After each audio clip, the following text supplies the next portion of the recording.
The first thing I should do is probably disclaim that Shin Ultraman was my very first contact with the franchise, and I had never watched a single episode of any of the shows before. Now, I did watch a few episodes of the original Ultraman series before doing this video, just to have a deeper insight into the source material, but so far I remain somewhat detached from the brand. Basically, yeah, I don't care about Ultraman, and this might have affected my capacity of appreciating this flick, because while everyone is talking about how Shin Ultraman is a brilliant love letter to the character, I feel only a mix of numbness and frustration towards it. Hot off the heels of the success of Shin Godzilla, Shinji Higuchi and Hideaki Anno were entrusted by Toho's higher-ups to do to Ultraman the same they did to the Big G, in what would be the first of a trilogy of films. This time, however, Anno would be merely the writer while all the directing duties would be handled by Higuchi.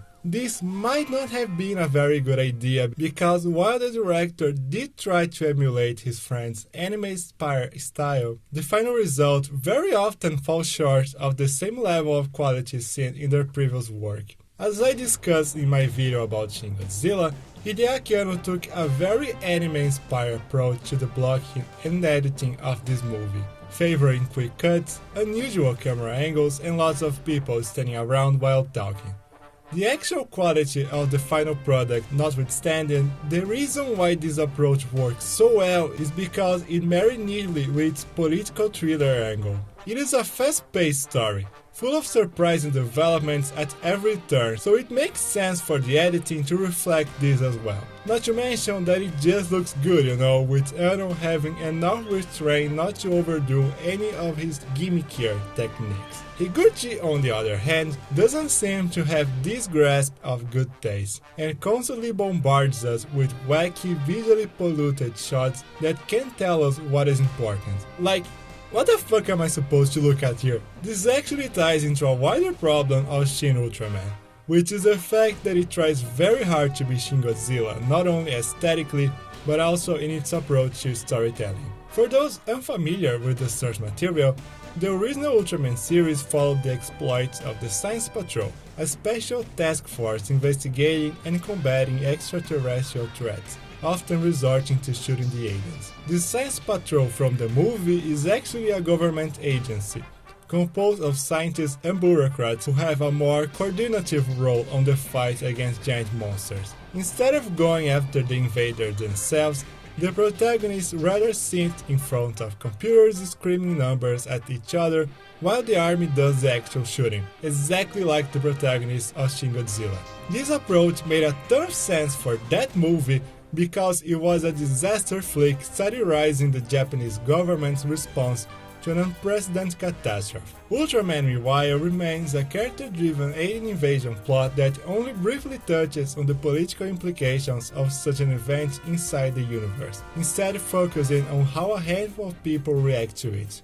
Just like with the editing and the photography, there is really no good reason to apply Shin Godzilla's narrative style to this film. The head-scratching aesthetic choices of the movie are my main gripe with it, but not the only one.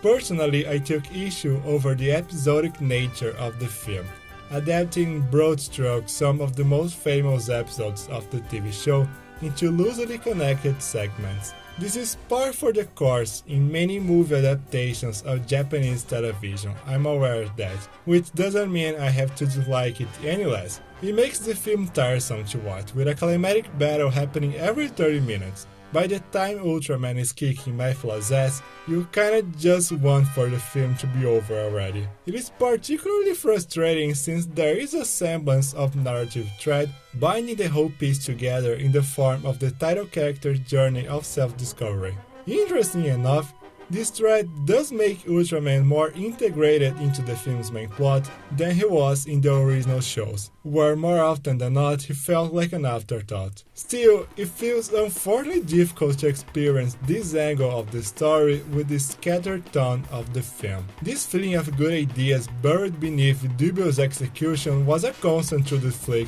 which is a shame as there actually are a few things to like in it, such as the action and the design of the creatures. I mean, turning turning Shin Goji into Gomez was just perfect. As always though, I have a feeling I'm alone in this matter and you guys probably enjoy the hell out of it.